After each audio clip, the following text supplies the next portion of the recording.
আমি একদিন নবী করিম সাল্লাল্লাহু আলাইহি ওয়াসাল্লামকে জিজ্ঞাসা করলাম, ইয়া রাসূলুল্লাহ, ইয়া হাবিবাল্লাহ, আল্লাহ তাআলার কাছে সবচেয়ে পছন্দনীয় আমল কোনটি?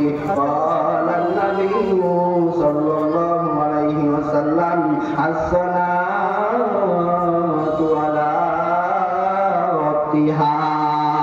নবী করিম সাল্লাল্লাহু আলাইহি ওয়াসাল্লাম বললেন, আল্লাহ তাআলার কাছে সবচেয়ে পছন্দনীয় আমল হলো সময় মতো নামাজ আদায় করা। আব্দুল্লাহ ইবনে মাসউদ রাদিয়াল্লাহু তাআলা আনহু তিনি তার বর্ণনার মধ্যে বলেন, আমি নবী করিম সাল্লাল্লাহু আলাইহি ওয়াসাল্লামকে আবার জিজ্ঞাসা করলাম, কুনতু সুমাইয়ুন, ইয়া রাসূলুল্লাহ, ইয়া হাবিবাল্লাহ, তারপরে কোন আমল আল্লাহ তাআলার কাছে বেশি প্রিয়? ওয়ালা বিরুল ওয়ালিদাইন, নবী করিম সাল্লাল্লাহু আলাইহি ওয়াসাল্লাম বললেন, এরপরে সবচেয়ে আল্লাহ তাআলার কাছে পিতা মাতার খেদমত করা প্রিয়।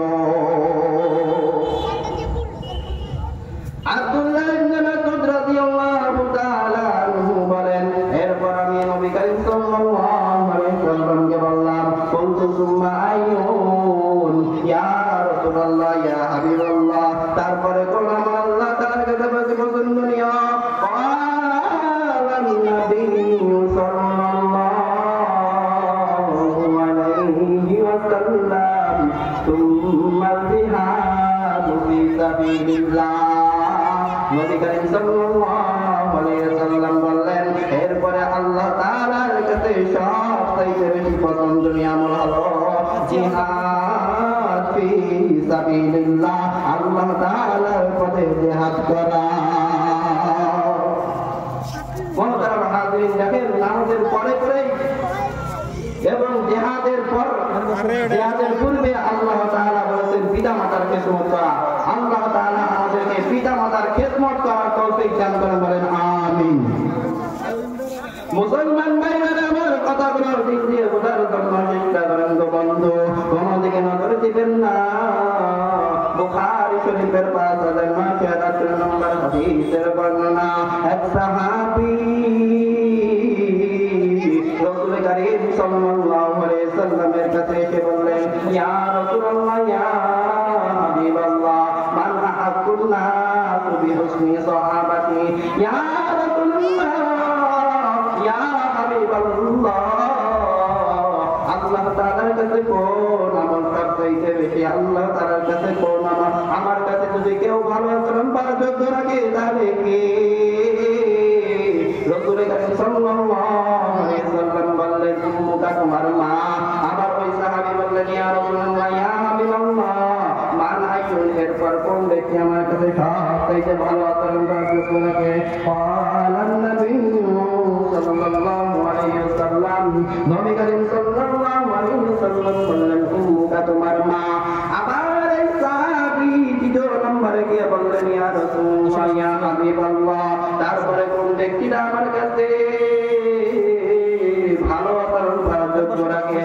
ক্বালান নবী সাল্লাল্লাহু আলাইহি ওয়াসাল্লাম, তখন নবী করিম সাল্লাল্লাহু আলাইহি ওয়াসাল্লাম বললেন, আবার তোমার মা।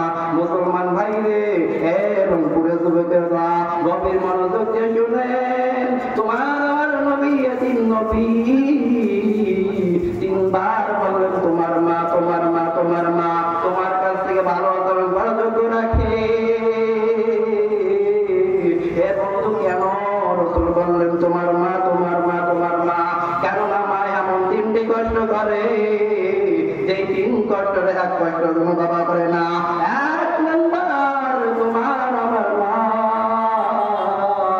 তোমাকে আমাকে গর্ভে ধারণ করে অনেক কষ্ট করেছে। রংপুরে যুবক ভাই রে, তুমি আমি তো তোমার আমার মায়ের পেটের মধ্যে ছিলাম। গভীর রাতে ঠান্ডার সময় অনেকে ঘুমায়, কিন্তু তুমি আমি যখন মায়ের পেটের মধ্যে লাথি মারি, যখন তুমি আমি মায়ের পেটের মধ্যে লাথি মারার কারণে তোমার আমার মায়ের পেটের যন্ত্রণা শুরু হয়ে যায়, গভীর রাত্রের মধ্যে উঠিয়া তোমার আমার মা কান্না করে। এই জন্য নবী করিম সাল্লাল্লাহু আলাইহি সাল্লাম বললেন তোমার মা। দ্বিতীয় নম্বরে তোমার মা বলার কারণ হলো এই, নবী করিম সাল্লাল্লাহু আলাইহি সাল্লাম বলেন একজন মায়ের প্রসবের ব্যথার সময় এমন ব্যথা হয়ে যায়, হে বন্ধু গভীর মনোযোগ শোনেন, একজন মানুষ 25 থেকে 26 মিনিট পর্যন্ত ব্যথা সহ্য করতে পারে, কিন্তু তোমার আমার মায়ের যখন প্রসবের ব্যথা উঠে যায় 25 কি 26 কি 50 কি কোনো কিছু মানা যায় না। এমনকি তোমার আমার মানুষের, জীবিত মানুষের হাড়গুলো যেমন টুকরো টুকরো করলে যেমন ব্যথা হয়, ঠিক তোমার আমার মায়ের প্রসবের সময়ের চাইতে ডাবল ব্যথা হয়েছে। এই জন্য রাসূল করিম সাল্লাল্লাহু আলাইহি ওয়াসাল্লাম দ্বিতীয়বার বললেন তোমার মা, তোমার মা। কোনো দিকে নজর দিবেন না।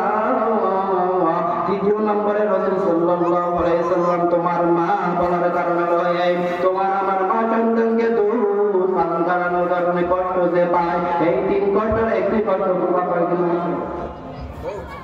এই 3 কষ্টের এক কষ্ট কি বাবা পায়? এই জন্য রাসূল সাল্লাল্লাহু আলাইহি ওয়াসাল্লাম বললেন তোমার মা, তোমার মা তোমার কাছে সবচাইতে বেশি হক রাখে। আর একটি কথা বলে আমি শেষ করে দেবো, সময় অল্প। আবু দাউদের 2583 নম্বর হাদিসের বর্ণনা,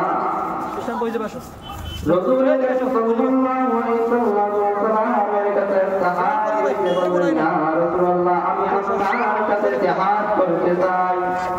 রাসূল বললেন তোমার মা জীবিত আছে কিনা? তখন ওই সাহাবী বললেন, জি আমার মা বেঁচে আছে। রাসূল বললেন কি বাবা রাহা। কিছুক্ষণ বাবার সাহাবী রাসূল করিম সাল্লাল্লাহু আলাইহি ওয়াসাল্লামের সাথে সামনে গিয়ে বললেন, ইয়া রাসূল আমি জিহাদ করতে চাই।